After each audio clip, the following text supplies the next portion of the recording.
Every cast member of The Roy Rogers Show that ran for 6 seasons has now passed away. One died inside a rehabilitation center. Another outlived his own son by 7 years. A third was mounted and sold at auction for a small fortune. All 8 performers are gone now, resting in places that stretch from California to Texas. We begin with a fight almost no actor of his era ever won. Roy Rogers sat across a table from Republic Pictures and walked away owning the rights to his own name, his own face, and his own films, at a time when studios held their stars like property.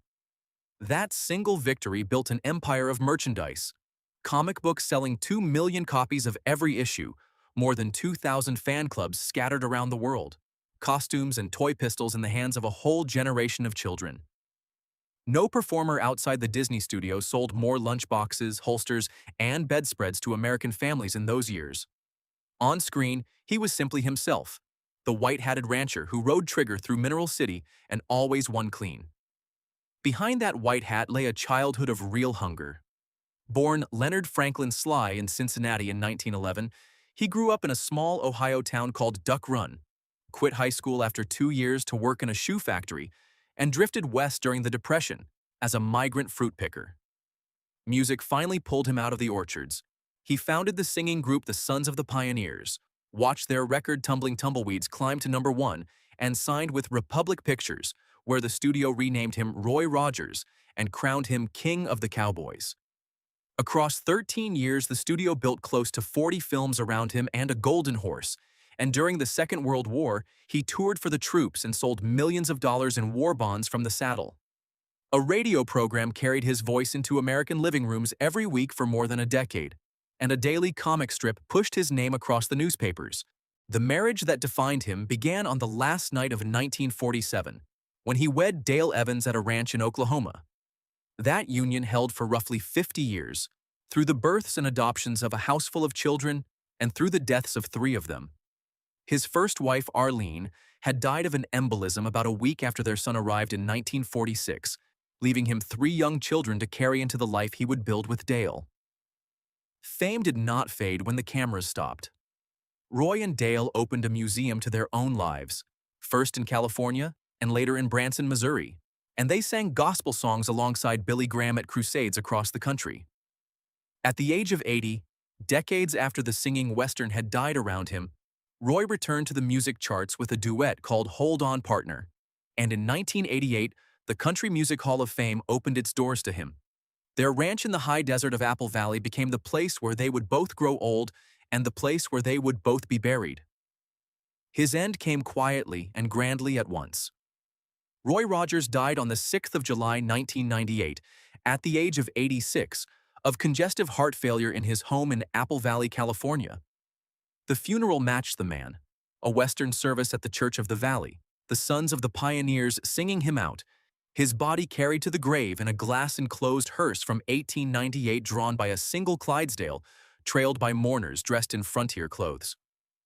He rests now at Sunset Hills Memorial Park in Apple Valley, just inside the entrance on the left where the desert he loved runs up against the hills.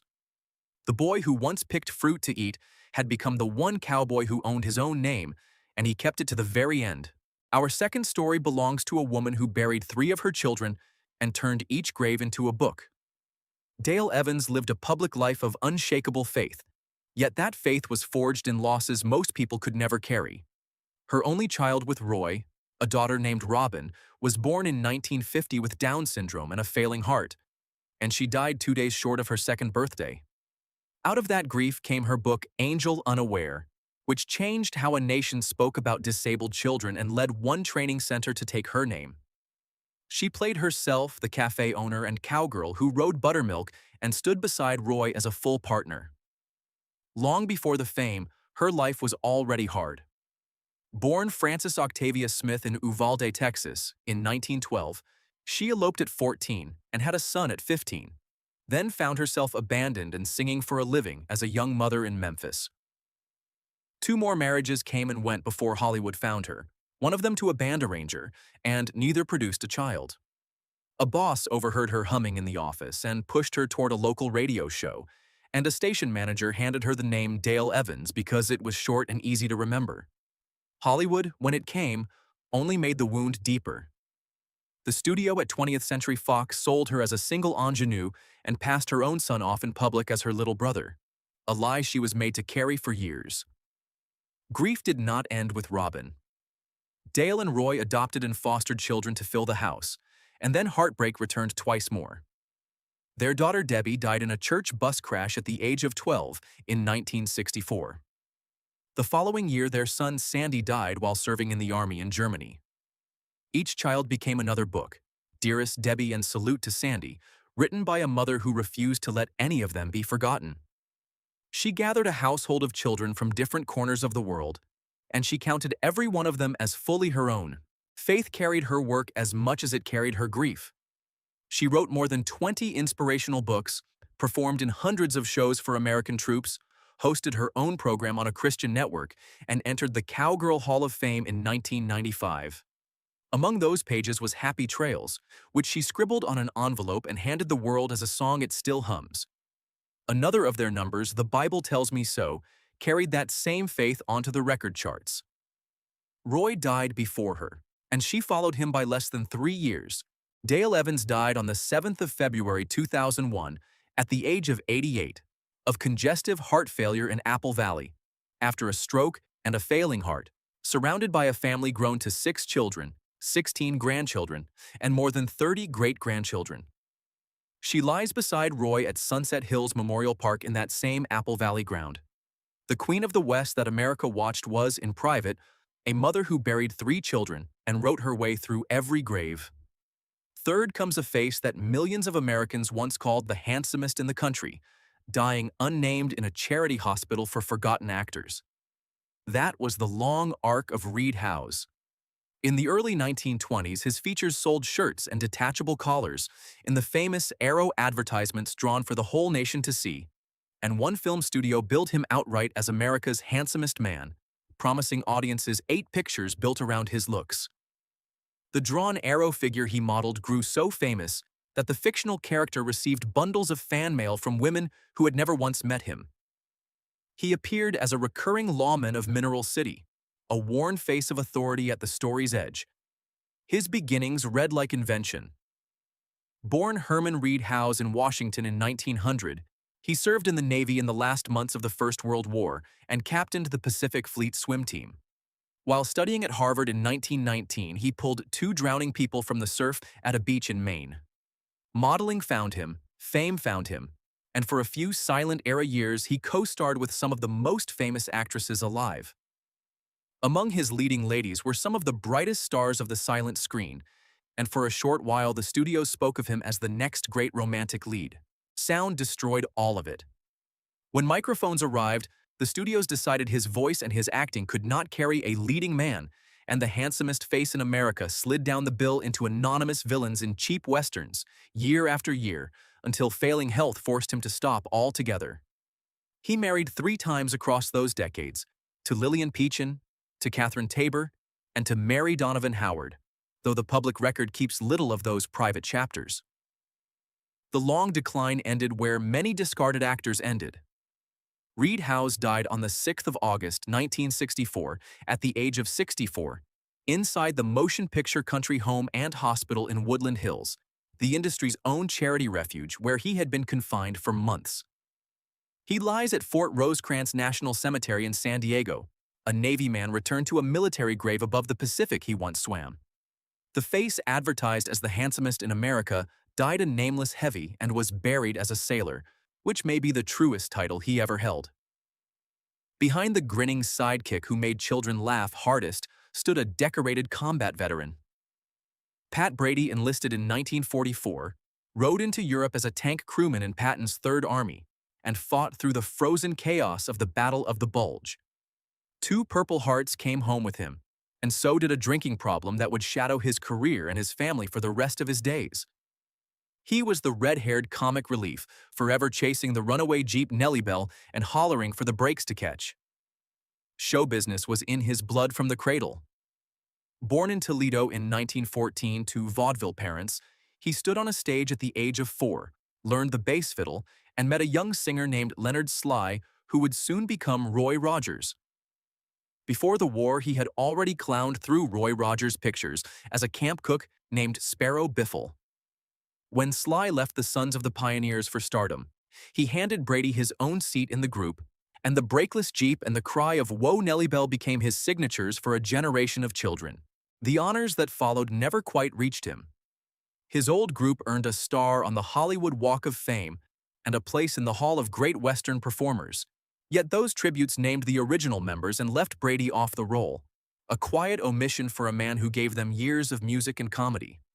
He married twice, to Fayetta and to Carol, and he and Fayetta raised a houseful of adopted red-haired children who looked as though they had been born to them. After the Western faded, he turned up in Elvis Presley's film Loving You, joined Roy and Dale for a short-lived variety show in 1962, then left Hollywood for Colorado in 1970 to work a ranch and a car dealership. Audiences who had grown up shouting Nellie Bell at the screen had no idea the clown had once frozen inside a tank at the edge of Germany. His ending was lonely and far from any soundstage. Pat Brady died on the 27th of February 1972 at the age of 57 in the small mountain town of Green Mountain Falls, Colorado, separated from his wife and worn down by years of hard drinking. Accounts of that final day differ, some calling it a heart attack, others placing him inside a rehabilitation center he had entered only the day before. He lies in the military section of Evergreen Cemetery in Colorado Springs, a soldier of Patton's army given a soldier's ground. At his funeral, two of his old pioneers sang Tumbling Tumbleweeds over a man whose easy laughter had hidden a war the cameras never filmed. Few in the room that day knew how far the funny man had fallen, or how much of the joke had always been armor. If Pat Brady or Roy Rogers was part of your Saturday mornings, tell me down in the comments which of these 8 you grew up watching, and which story here caught you off guard. I read every single one. One member of this cast was never buried at all, because the man who owned him could not bear to put him in the ground. Trigger, the golden palomino, died in 1965, and Roy Rogers had his hide stretched over a plaster frame and mounted in a rearing pose so the horse could go on standing long after his heart had stopped. He was billed as the smartest horse in the movies, trained to roughly 150 cues and able to walk on his hind legs. His story began under another name. Foaled near San Diego in 1934 and first called Golden Cloud, he carried Olivia de Havilland through Sherwood Forest in an early Robin Hood picture before Roy chose him from a line of rental horses and bought him for about $2,500. A sidekick suggested the name Trigger for the speed of the animal's mind and feet, and it stayed with him to the end. Roy was sitting in that saddle when he proposed to Dale at a Chicago rodeo, and the horse learned to count, to untie ropes, and to sign his own name with a pencil. The Golden Palomino appeared in dozens of films beside Roy, and his hoofprints were pressed into cement outside a theater the way a human star's might be. Death did not end his travels. Mounted and posed, Trigger stood for decades in the Roy Rogers and Dale Evans Museum, first in California and later in Branson, Missouri, beside the preserved forms of the dog bullet and Dale's horse Buttermilk. When the museum finally closed and its contents went to auction at Christie's in New York in 2010, the horse sold for $266,500 to a cable network in Omaha. Bullet went to the same buyers for $35,000, while Buttermilk and a stand-in called Trigger Jr. went to private hands. As the gavel fell on the collection, the crowd in the room rose to its feet and sang Happy Trails. The sale of a stuffed horse for more than $250,000 made headlines around the world, a final burst of fame for an animal that had retired half a century before. His wandering still was not finished. By recent accounts, the mounted horse and dog had moved once again, ending up on display in the gift shop of a John Wayne museum in Fort Worth, Texas, while a giant fiberglass twin of Trigger, cast from the very same mold, still rears today above the scoreboard of the Denver Broncos. The horse Roy refused to bury became a monument that could not stay still, sold and shipped and posed across the country, which is its own strange kind of immortality. This man outlived his only child by 7 years and went back to work anyway. Harry Harvey Sr. spent more than 50 years as a face you knew without ever knowing the name, and in 1978 he buried his son, the actor Harry Harvey Jr., then kept taking roles until age finally stopped him. He played Sheriff Tom Blodgett, the easygoing lawman who stood back and let Roy do the real work. His road to that badge ran through every cheap stage in America. Born in 1901 in what was then Indian Territory, he came up through minstrel shows, vaudeville, burlesque, and Broadway, before reaching Hollywood in 1934 and stacking up more than 300 credits, including small parts in pictures as fine as The Pride of the Yankees and Ace in the Hole. For years at the RKO studio, he had been comedian Leon Errol's faithful sidekick, the friend forever trying to pull the little man out of trouble. Television kept him busy for decades more, from Gunsmoke to Bewitched, until he retired in 1974. On the Roy Rogers Ranch, he pinned on the sheriff's badge across more than 50 episodes, holding the screen longer than almost anyone but the star himself. No great scandal marked his life, only the long grind of the working character actor, the man hired to be a sheriff or a clerk or a reporter, and then sent home. He married Mabel Frances Mason, and together they raised the son who would follow him onto the screen and, painfully, into the grave before him. His own death came quietly in the suburbs. Harry Harvey Sr. died on the 27th of November 1985 at the age of 84 in Sylmar, California, 7 years after he had laid his son to rest. He lies at Valhalla Memorial Park in North Hollywood, in the same cemetery that holds Harry Harvey Jr. The sheriff who never caught the outlaws on screen spent his final years having outlived the one person he most wanted to keep. If you want more of these forgotten cast stories, the marriages, the wars, and the graves that nobody else talks about, subscribe and ride along with the channel. There is a great deal more history where this came from. The young man who once stood on screen beside his father would one day direct that same father, and then die first, at only 49. Harry Harvey Jr. grew up in front of a camera and spent his life in the shadow of a famous name that happened to be his own. He turned up as Mineral City's young men, deputies, and locals tangled in the trouble Roy came to fix. His childhood was spent under studio lights. Born in Jacksonville, Florida in 1929, he worked as a boy in the Our Gang shorts and even appeared in the cautionary film later known as Reefer Madness, growing up on sets the way other children grow up on playgrounds. By the time he reached his teens, he had already spent more years on a soundstage than most actors manage across a lifetime. Strangely, his best-remembered role was not a Western at all. He played a crewman in the science fiction picture Forbidden Planet, but as the simple television westerns of his youth fell out of fashion, the acting work thinned, and he moved behind the camera as a script supervisor and then a director, at one point directing his own father in 2 episodes of Mannix.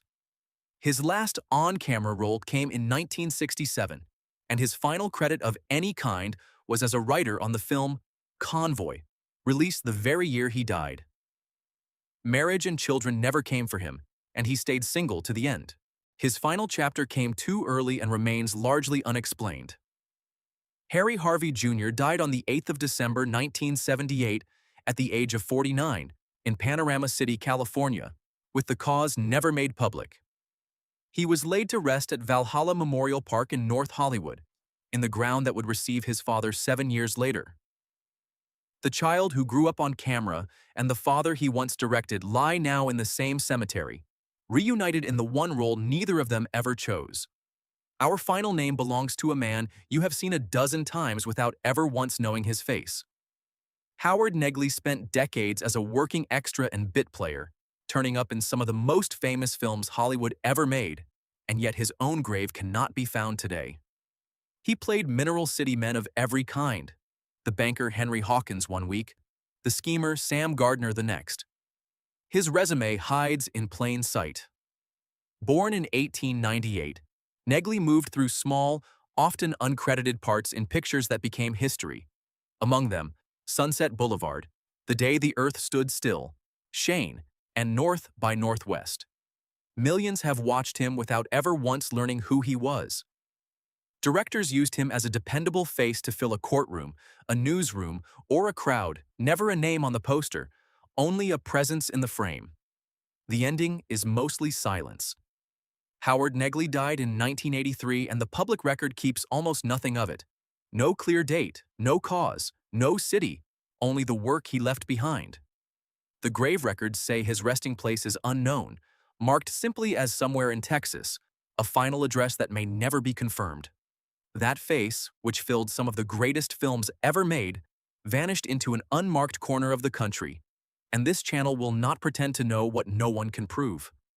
From an Apple Valley hillside to a Colorado military plot, a San Diego sailor's grave, a Hollywood cemetery, and a Texas no one can find, this cast lies scattered.